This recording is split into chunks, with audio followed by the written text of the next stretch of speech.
Hello everyone. Today we will talk about how to fix the app of Pinterest. We will go to settings. Then we click on apps. After that you will search the app Pinterest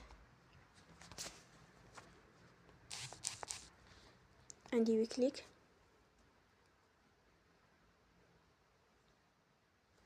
Then you will unforce stop.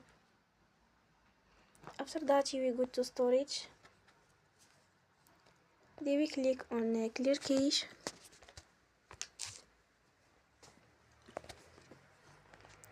You will go to Play Store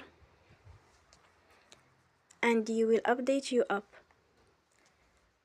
Don't forget to support us by like and subscribe. See you next time and thank you for watching.